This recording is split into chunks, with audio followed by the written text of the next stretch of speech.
Xin chào khách hàng của em nha. Ngày hôm nay thì em sẽ lên video về máy cắt cành. Ở đây em sẽ tổng hợp được 3 mẫu máy và đây là tất cả những dòng máy cắt cành của hãng Đá Tông và chân pin phổ thông của Makita nha. Trong video này em cũng có test máy và tại vườn nhà em đang sử dụng chiếc máy MCC32 kèm với một cái cần nối CN212.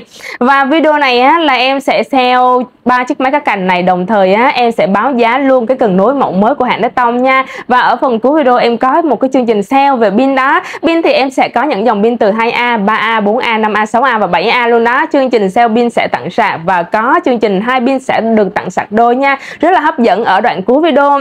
Và bây giờ em sẽ giới thiệu chương trình của máy trước. Đầu tiên em sẽ có một cái mẫu cần nối dài nha, với mã là M21CN252. Với cái cần nối dài này thì có cái chiều dài thu gọn như thế này là 1,5 m nè, và chiều dài sải ra là 2,52 m lận. Và ngay trên màn hình đó em sẽ cho mọi người xem mức giá của cần nối trước đây đã.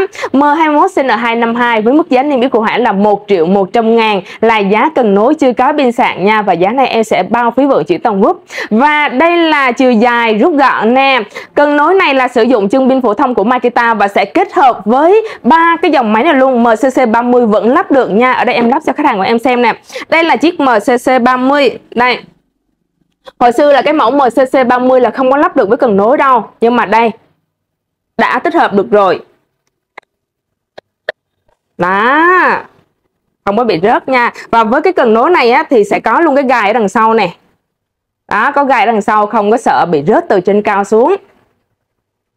Và đó là cái cần nối với MCC30 nha. Ngoài ra thì MCC30 đã lắp được thì chắc chắn MCC32 và MCC40 sẽ lắp được nha. Và bây giờ em sẽ cho khách hàng của em xem cái chiều dài cần nối nè. Chiều dài của cần nối thì sẽ có 2 khúc nha. Khúc đầu tiên em sẽ sải ra. Đây, nó sẽ có cái khóa ở đây nè, mình sẽ kéo ra nha. Và khúc thứ hai nè.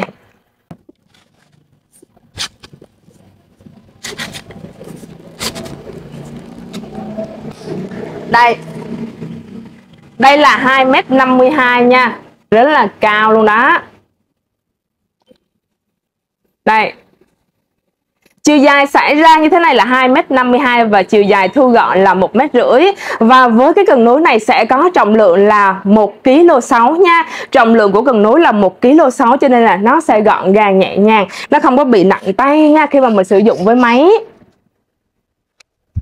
Và bây giờ em sẽ kết nối cần nối với lại 3 chiếc máy của mình nha. Đầu tiên mình sẽ tìm hiểu về cần nối trước đây đã. Ở đây là mình sẽ lắp máy vào và mình sẽ có cái khóa nè. Đây. Và ở đây là mình sẽ có 2 khúc mình kéo ra. Ở đây là sẽ có một cái lớp mút nha. Cầm rất là êm tay luôn. Và mình sẽ có cái dây đeo. Và đợt này cần nối của hãng là sẽ tặng cho khách hàng của em một cái dây đeo như thế này nè. Đó, em sẽ kết nối dây đeo nha. Đợt này thực sự là hãng rất là chu đáo luôn đó. Nó sẽ có cái móc chỗ này. Rồi, sẽ kết nối cần nối như thế này nha.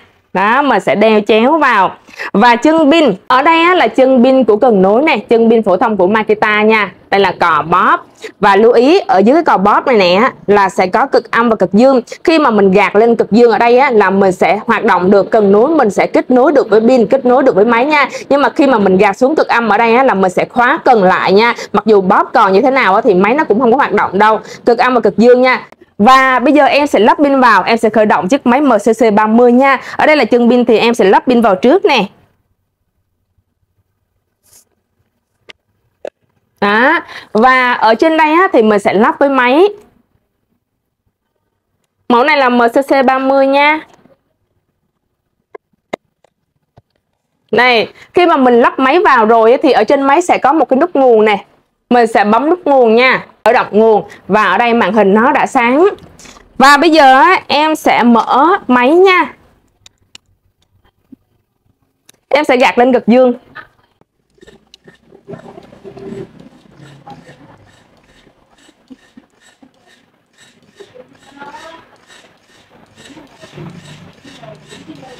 Và khi mà mình cắt xong mình lưu ý nha, tắt nguồn. Đó, tắt nguồn rồi, rút máy và rút pin ra. Đó là chiếc máy MCC30. Và ở đây thì Em sẽ kết nối luôn MCC32 và MCC40 nha. Đây là chiếc máy MCC32 đây nè.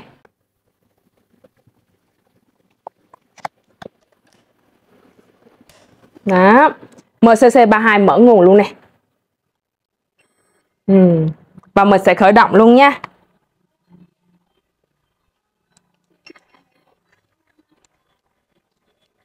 Đây là MCC32 nha.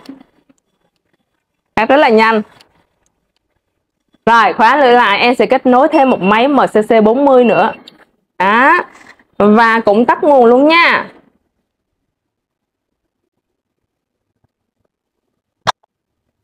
Và đây là cái mẫu MCC40 này. Em sẽ cho mọi người xem cái mã nha. Đây, MCC40. Em sẽ kết nối luôn.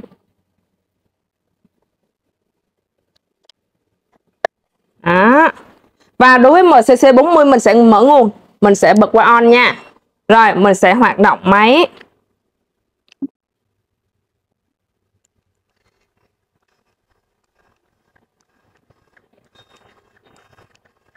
Đó là 3 chiếc máy cắt cành kết hợp với cần nối dài nha. Cần nối dài của mình là với mã là CN252 giá 1.100.000 nha. Mình sẽ kết nối được 3 chiếc máy của hãng Đế Tông luôn đó. Và với cái cần nối dài này á, thì nếu mà khách hàng của em mua tại bên em thì em sẽ bao phí vận chuyển toàn quốc cho khách hàng luôn đó nha. Và bây giờ em sẽ đi vào chi tiết 3 chiếc máy cắt cành của mình. Và bây giờ mình sẽ đi vào chi tiết của 3 chiếc máy cắt cành MCC30, 32 và 40 và có một cái điểm lưu ý cho 3 mẫu này để cho khách hàng của em dễ dàng phân biệt và lựa chọn máy nè. Đối với chế độ chống cắt vào tay của cái mẫu máy cắt cành của hãng Đế Tông, nó sẽ tồn tại cho cái mẫu MCC32 và MCC40. Riêng cái mẫu MCC30 thì sẽ không có chế độ chống cắt vào tay nha. Nó sẽ có chế độ mở lưỡi rộng, mở lưỡi hẹp, khóa lưỡi và cắt thôi nha mọi người. Và hai cái mẫu MCC32 và MCC40 này sẽ có thêm chế độ chống cắt vào tay. Ở đây em sẽ xin giải thích thêm về chế độ chống cắt vào tay của cái cắt cành nha. Khi mà mọi người muốn khởi động chế độ chống cắt vào tay á, thì mọi người để ý cái tay của mình nha. Ở đây em đã khởi động chế độ chống cắt vào tay, nó sẽ như thế này nè. Đó, nó sẽ như thế này. Nó sẽ không có hoạt động khi mà tay mình chạm vào cái lưỡi cắt dưới nha. Đó, đó là chế độ chống cắt vào tay. Đó, tay em bóp cò và tay em bỏ vào cái lưỡi này, nó sẽ chống cắt nha. Đó là chế độ chống cắt vào tay trên cái mã MCC32 và MCC40. Nhưng có một cái điểm lưu ý rằng khi mà khách hàng của em á, tay của mình cầm kéo nhưng mà tay người khác bỏ vào á, thì chế độ chống cắt vào tay nó không có tác dụng. Lưu ý giúp em điều đặc biệt là để ý các em nhỏ giùm em nha. Tay mình cầm kéo nhưng mà tay người khác bỏ vào chắc chắn nó sẽ cắt đứt luôn á, cho nên là rất là quan trọng về chế độ chống cắt vào tay. Mọi người không có được chủ quan về chế độ này nha. Đó là hiểu rõ về chế độ chống cắt vào tay của cái cắt cành. Rồi, riêng cái mẫu MCC30 em đang nói ở đây thì em sẽ giới thiệu về giá luôn nha.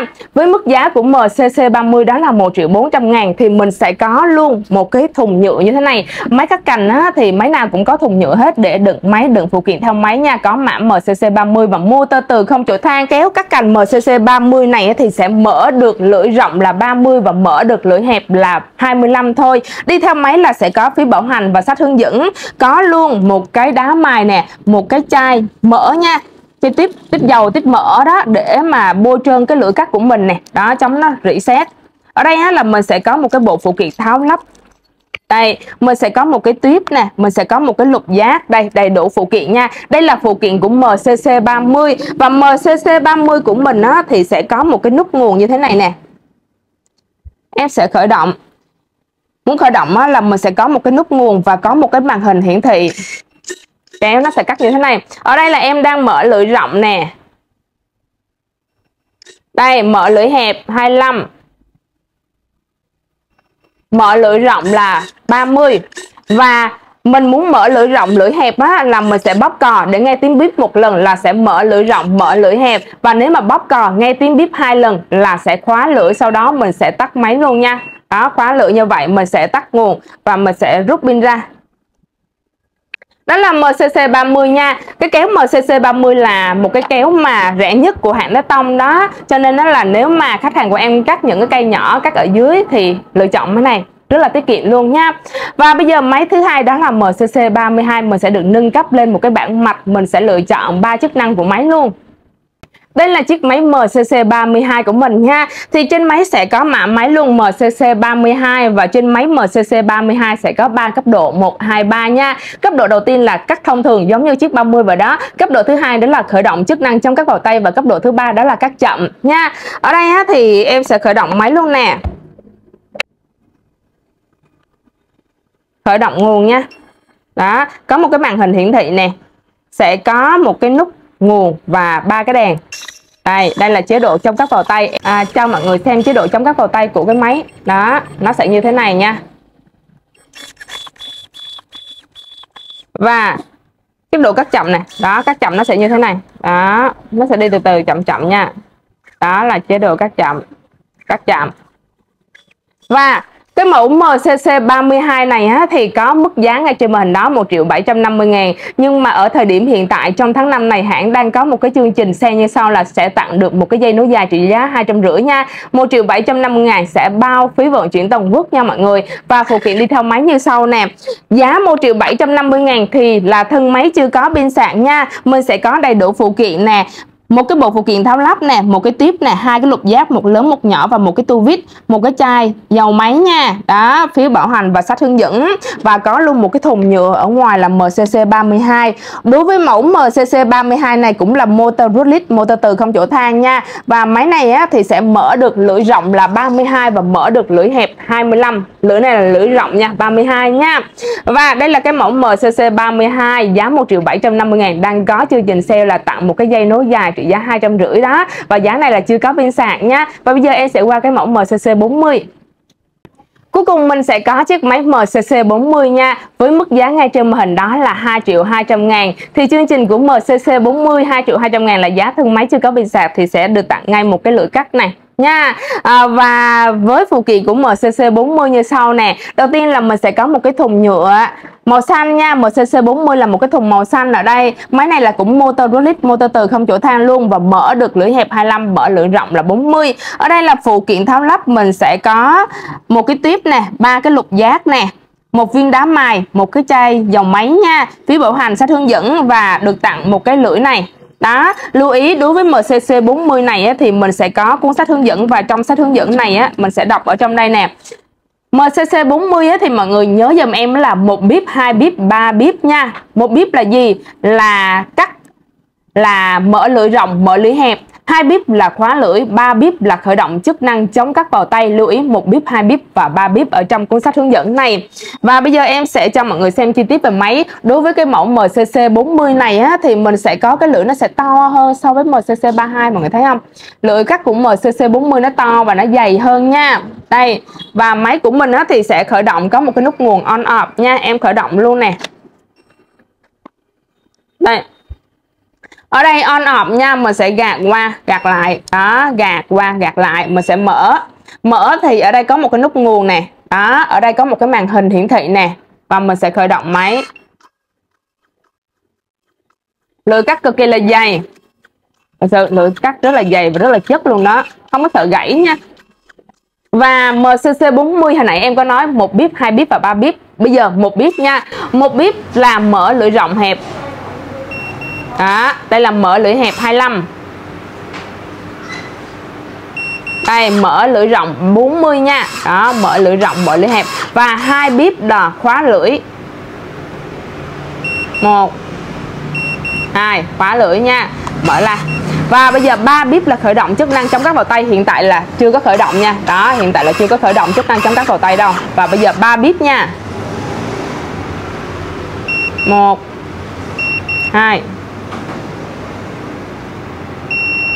3. Đây. Đó, dừng liền luôn đó.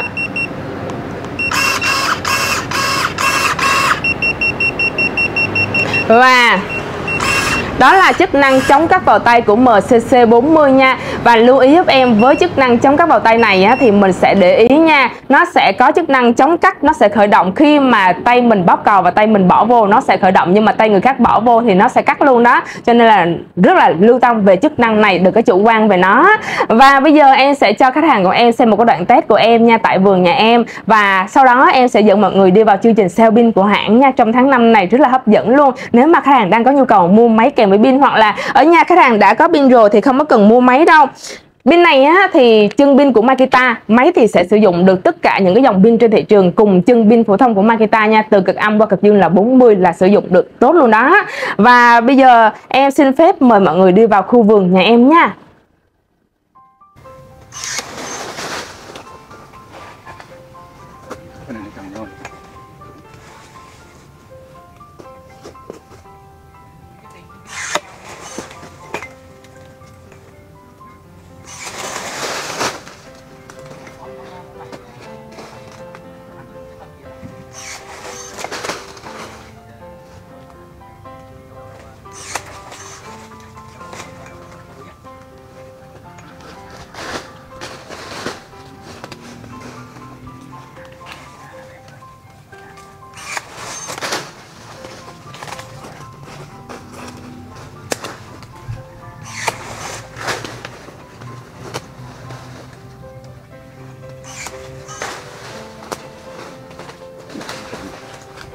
Vâng.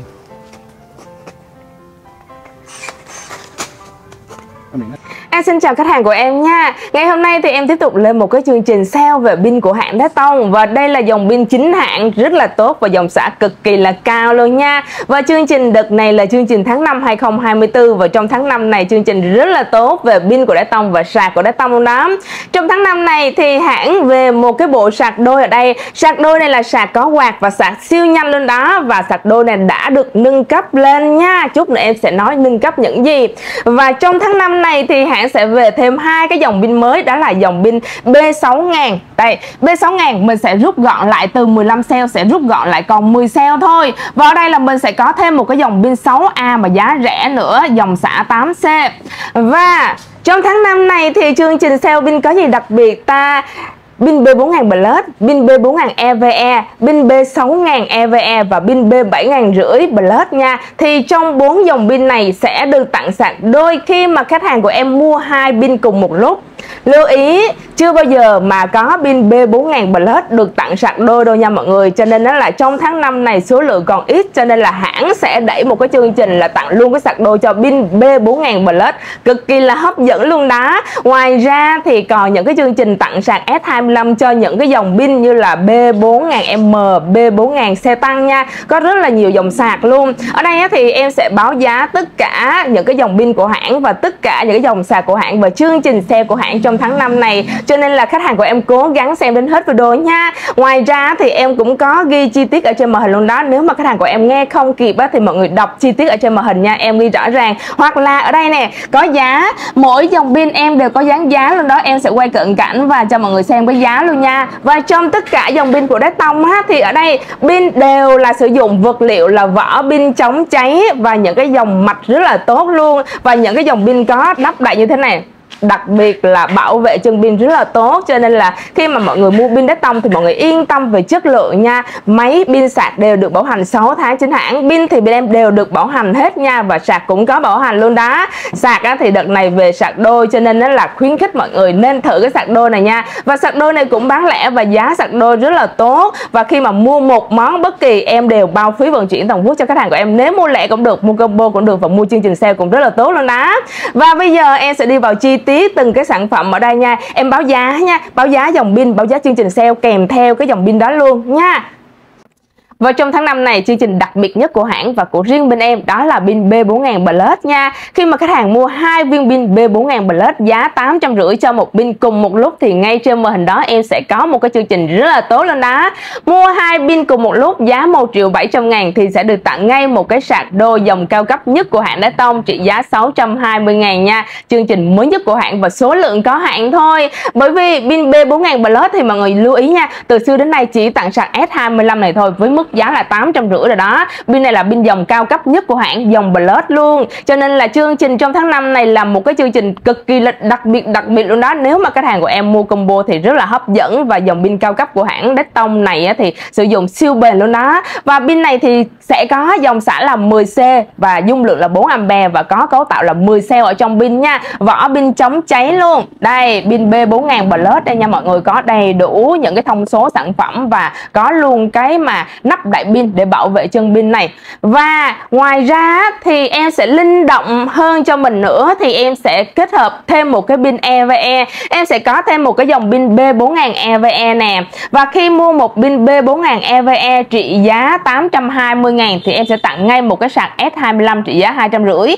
Nhưng mà khi mà khách hàng của em mua 2 viên pin EVE cùng một lúc là 820.000 cộng 820.000 nữa là 1.640.000 thì ở đây em sẽ tặng ngay một cái đế sạc đôi trị giá 620.000. Sạc này là sạc có quạt nha, sạc dòng cao cấp nhất của hãng. Và đối với cái sạc đôi này thì đợt này hãng về thì đã được nâng cấp lên rất là chất lượng đó. Nâng cấp ở cái gì? Nâng cấp là sẽ nhận diện được những cái dòng pin nào mà kiệt pin hết luôn á, sẽ nhận diện và kích được pin nha. Nếu mà khách hàng của em mua một pin thì sẽ được tặng một sạc S25A trị giá 250. Và sạc này nha, mọi người lưu ý cái mã sản phẩm giúp em nha. Mỗi dòng pin, mỗi dòng sạc đều có mã sản phẩm hết. Đó. Và giá của pin B4000 Plus là 850, giá của pin B4000 EVE là 820.000. Pin EVE thì sẽ có cái chui sạc adapter này. Đó, còn pin B4000 Plus thì không có nha. Nhưng mà pin B4000 Plus này thì sẽ có nắp đậy, nó khác nhau như vậy. Còn vỏ pin đều là chống cháy hết và có đế lót cao su. Cả hai viên pin này đều là 4A và dòng xả 10C và cấu tạo ở trong là 10 cell pin nha. Chất lượng, rất là chất lượng của hãng Đế Tông luôn đó. Ngoài hai dòng pin B4000 Plus và B4000 EVE ra thì em sẽ có thêm 5 dòng pin 4A của hãng Đế Tông nữa, rất là cao cấp luôn đó. Nhưng mà 5 dòng pin này á, thì mình sẽ có chương trình một pin thôi nha, hai pin mình không có chương trình gì hết. Đối với khi mà mua một pin B4000 của hãng Đế Tông thì sẽ được tặng ngay một cái sạc S25A trị giá 250 và sạc nó sẽ như thế này nè. Em cho mọi người xem gần nha. Với sạc này á, thì khi mà mọi người muốn nâng cấp sạc lên á, đổi qua cái sạc S40 trị giá 350 này thì cái tiền chênh lệch sạc đó là 100.000. Nhưng mà khi mà nâng cấp với pin 4A này á, thì em sẽ hỗ trợ mọi người 50.000 thôi nha. Tức là em sẽ chịu cho mọi người 50.000 và khách hàng của em bù thêm 50.000 đó. Ở đây á, là em sẽ có 5 loại sau đây nè. Đầu tiên á, là cái loại B4015 Plus giá 850. Và dòng này là dòng 4A Plus nhưng mà màu xám, sẽ có cái mã là B4015 nha. Và dòng này là dòng 15C, dòng xả 15C, cấu tạo là 10 cell nè. Vỏ pin chống cháy, có lót cao su ở dưới luôn. Đây, và sẽ có nắp đậy pin như thế này. Pin này á, thì sẽ không có chui sạc adapter nha. Chân pin phổ thông của Makita. Và qua bên đây á, là mình sẽ có hai dòng pin B4015TB. Mình sẽ có màu xanh và màu xám. Và đối với dòng TB này thì sẽ có thiết kế đèn như thế này, 4W hai bên và đều là vỏ pin chống cháy luôn. Đó, có đế lót cao su luôn nè. Đó. Và đối với dòng pin TB á, thì mình sẽ có cái chui sạc adapter như thế này. Đây, màu xám đây nha, và màu xanh cũng vậy luôn đó. Đây, chân pin của Makita nha. 820.000 cho một pin B4015TB thôi. Và qua bên đây á, là mình sẽ có pin B4000M cũng có chui sạc adapter và cũng có dàn đèn như thế này luôn. B4000M này á, thì cũng là vỏ chống cháy nè và có đế lót cao su luôn nha. Và pin B4000M này á, là dòng xả 10C và có cấu tạo là 10 cell và pin này là 4A, chân pin của Makita. Giá rẻ thôi, giá 760.000 và sẽ được tặng sạc S25 nha. Ở đây á, là mình sẽ có pin B4000 xe tăng nè. Pin này là pin đời đầu của hãng Đế Tông nha. Sẽ có đèn báo như thế này. Đó, đời đầu của hãng Đế Tông nha. Rất là chất lượng luôn đó. Và chân pin của Makita có chui sạc adapter ở đây nè. Đó, và pin này á, thì sẽ có mã ở đây. Đó, đợt này về á, là pin vỏ chống cháy đây. Vỏ pin chống cháy nha. Đợt này á, về rất là tốt luôn và giá vẫn giữ cũ nè. Giá này là 760.000 nha. Mua một pin tặng một sạc luôn đó. Đó là 5 dòng pin của hãng Đế Tông. Và tổng cộng pin B4000 4A của hãng Đế Tông thì sẽ có 7 loại lận nha. Và duy nhất có hai dòng là pin B4000 EVE và pin B4000 Plus. Khi mà mua hai pin cùng một lúc thì sẽ được tặng sạc đôi nha. Còn những cái dòng pin ở đây á, thì chỉ được tặng sạc S25 sạc đơn thôi. Mọi người lưu ý giúp em nha. Bây giờ em sẽ qua dòng pin 5A.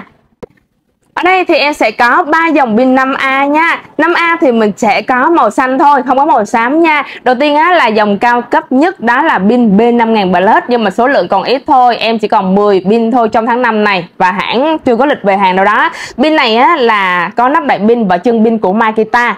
Đó, và dòng pin Plus thì cao cấp nhất của hãng Đế Tông rồi. Vỏ pin chống cháy, có lót cao su này, có mã pin dưới đáy luôn nè. Đó, rõ ràng rành mạch. Và đối với pin B5000 Plus này thì cấu tạo là 10 cell, dòng xả 10C nha. Và dung lượng đó là 5A và giá 960.000, có nắp đậy pin luôn. Ở đây là mình sẽ có pin B5000 TB giá 950 và pin B5000 TB này cũng là chân pin của Makita này, có chui sạc adapter nè, và ở đây là sẽ có vỏ chống cháy, có lót pin cao su, có mã pin luôn. Pin B5000 TB này là 950 thì có dung lượng là 5A và dòng xả 10C, cấu tạo là 10 cell nha. Qua bên đây là mình sẽ có pin B5A 10C thì đèn pin nó sẽ như thế này. Đây, đèn báo pin nó sẽ như thế này. Pin B5A 10C cũng có chui sạc adapter nè, cũng có chân pin của Makita nè. Và ở đây thì vỏ pin không chống cháy nha. Dưới đáy pin thì sẽ có B5A 10C, có mã của pin. Và pin này là dòng xả 10C và cấu tạo là 10 cell và dung lượng là 5A. Và 3 dòng pin 5A này khi mà mua một pin bất kỳ thì sẽ được tặng ngay sạc S40 ở đây nha, trị giá 350 nha. Và nếu mà khách hàng của em muốn nâng cấp lên sạc Plus thì bù thêm chênh lệch là 100.000. Sạc này là sạc nhanh S40 nha, không kén pin đâu. Và bây giờ mình sẽ nhảy qua pin 6A thì cũng có rất là nhiều dòng của 6A luôn đó. Mình sẽ có pin 6A, sẽ có 4 loại luôn đó. 4 loại thì nó sẽ như thế nào? Có 2 loại rất là mới, 6A2B và 6A8C. Nó sẽ như thế nào, khác biệt ở những chi tiết nào nha. Đầu tiên là 6A2B thì khác nhau ở cái cell ở bên trong. Đối với cái mẫu 6A2B giá cao nhất nhưng mà hiện tại là đang hot đây nè. Pin 6A dung lượng là 6A nhưng mà chỉ có 10 cell thôi, siêu chất cho mọi người luôn đó, siêu rút gọn luôn đó. 10 cell, 2 tầng cell bên trong nhưng mà dung lượng rất là cao, 6A. Và pin này là có vỏ chống cháy, dòng xả là 10C nha mọi người, dòng xả 85A đó, và có lót pin ở như thế này nè, có nắp đậy pin. Và pin này vừa mới về trong cuối tháng 4 2024 này. Và pin này có chui sạc adapter chân pin của Makita luôn và đèn báo như thế này. Với mã sản phẩm mọi người xem giúp em nha, M21B6A2B đó. Và pin này dòng xả 85A. Nếu mà khách hàng của em chuyên sử dụng máy mài, chuyên sử dụng những cái máy móc ở trên cao thì lựa chọn pin này rất là rút gọn luôn đó. Giá 1.190.000 nha, tặng ngay cái sạc nhanh 350 S40 này. Qua bên đây thì mình sẽ có thêm một cái dòng pin vừa mới về nè, pin B6A8C nha. Cái dòng pin này giá cực kỳ là rẻ, 6A nhưng mà chỉ có 850 thôi, nó chỉ bằng pin 4A thôi. Nhưng mà pin này thật sự là dung lượng là 6A nhưng mà dòng xả nó chỉ là 8C thôi, mọi người lưu ý nha. Có cái điểm khác biệt cho nên mức giá nó rẻ hơn đó. Và pin này thì vỏ chống cháy nè. Đó, thiết kế màu cam, đế rất là đẹp luôn. Và đế này đế cao su nha, lót cao su chống trơn trượt và chống va đập đó, chân pin của Makita luôn. Đây, có nắp đậy pin, chân pin của Makita 6A và cấu tạo là 15 cell ở bên trong đây nha. 6A 15 cell nhưng mà dòng xả 8C thôi. Và khi mà mua pin 850 6A này sẽ được tặng sạc S25 như thế này nha. Lưu ý mỗi dòng pin sẽ được tặng một cái dòng sạc khác nhau. Và bên cạnh đó thì mình sẽ có dòng pin B6000 EVE. Đó, pin này là dòng xả từ 10 cho đến 15C, dòng xả chính xác là 85A đó, và dung lượng là 6A nha. Và pin này sẽ có cấu tạo là 15 cell và đèn báo pin như thế này, vỏ pin chống cháy luôn. Đối với cái mã là B6000 EVE này sẽ có màu xám và màu xanh luôn, có lót pin cao su và có nắp đậy pin và chân pin của Makita luôn nè. Đó, chân pin như thế này. Và lưu ý khi mà mọi người mua pin B6000 EVE này hoặc là pin B6A2B này sẽ được tặng sạc S40 trị giá 350 nha. Sạc này sạc không quạt nha, chương trình trong tháng 5. Muốn nâng cấp lên sạc có quạt sẽ bù chênh lệch. Lưu ý giúp em, có gì cứ alo cho em sẽ tư vấn rõ ràng về chương trình trong tháng 5 này cho khách hàng của em nắm rõ. Và 6A thì mình sẽ có dòng pin rẻ và dòng pin cao thì nó sẽ có những cái cấu tạo bên trong nó khác biệt. Cho nên là nó sẽ có mức giá khác nhau như vậy á. Pin 6A mà 850 thì giá nó rẻ nhưng mà dòng xả nó chỉ 8C. Cho nên là đối với dòng pin đó thì mình sẽ thích hợp xài cho những cái máy cưa nè, những chiếc máy vít nè, những chiếc máy khoan nhẹ nhẹ thôi. Còn những chiếc máy mài thì mọi người nên xài những cái dòng pin có dòng xả 10C cho đến 15C thì nó sẽ đủ tải cho mình, nó không có bị ngắt máy nha. Lưu ý khi mà mua pin là như vậy. Và bây giờ em sẽ qua cái chương trình pin 7.500. Bây giờ em sẽ qua cái mẫu dòng pin cao cấp nhất của hãng Đế Tông, pin B7.500 Plus. Ở đây nè, giá pin là 1.350.000 và pin này là 7,5A nè, cấu tạo là 15 cell nha và dòng xả là 10C, vỏ pin chống cháy và có lót cao su ở dưới đáy pin luôn, có mã pin ở dưới đáy luôn nè. Và pin này thì sẽ có nắp đậy pin như thế này và chân pin phổ thông của Makita nha. Dòng pin Plus thì khỏi phải bàn cãi rồi. rất là chất lượng, từ cấu tạo cell, từ bo mạch ở bên trong. Và 1.350.000 khi mua một pin thì sẽ được tặng ngay một sạc S40 trị giá 350, hoặc là khách hàng lấy sạc hoặc là khách hàng lấy đèn ở đây nha. Và trên màn hình đó em sẽ có một cái banner cho một cái chương trình sale của pin B7.500 và pin B6.000 EVE như sau. Khi mà khách hàng mua một pin bất kỳ thì sẽ được tặng ngay một sạc S40 hoặc là một đèn D360 lumen nha. Còn nếu mà khách hàng của em mua 2 viên pin bất kỳ cùng một lúc, pin B6.000 EVE hoặc là pin B7.500 thì sẽ được tặng một trong 3 món quà sau đây nè. Một là mình sẽ lấy một viên pin với mã là B4015TB giá 820.000, hoặc là khách hàng của em lấy một cái đế sạc đôi trị giá 620.000, hoặc là khách hàng của em lấy một cái đèn là D5000 lumen trị giá 750 nghe. Chi tiết ngay trên banner đó, mọi người tham khảo giúp em nha. Và ngay tại đây em sẽ giới thiệu chi tiết cái sản phẩm trong chương trình combo đó luôn. Đây á là mình sẽ có pin B6.000 EVE, một pin là 1.150.000 nha. Và đây là pin B7.500 là 1.350.000. Nếu mà mua một pin thì sẽ được tặng một cái sạc S40 hoặc là đèn, hoặc sạc hoặc đèn nha, chọn một trong hai thôi. Nếu mà khách hàng của em mua 2 pin liên tiếp, 2 pin nha, 2 pin 6A hoặc là 7A, 2 pin cùng một lúc thì sẽ được tặng những cái món quà sau đây nè. Đây, một cái sạc đôi trị giá 620.000 có 2 màu. Đây, mua 2 pin thì sẽ được tặng một sạc đôi nha. Hoặc là mọi người mua 2 pin thì sẽ được tặng ngay một viên pin này trị giá 820.000 với mã đây nè, B4015TB vỏ pin chống cháy luôn. Đó. Hoặc là khách hàng của em lấy một cái đèn D5000 lumen trị giá 750. Đó là cái chương trình mà khi khách hàng của em mua 2 pin 6A hoặc là 7A cùng một lúc, cho hai mã là pin B6000 EVE hoặc là pin B7500 Plus nha. Nó sẽ có cái mã pin, cho nên là mọi người để ý cái mã pin dùm em nhá. Và bây giờ em sẽ chạy cái chương trình cho pin 2A và 3A.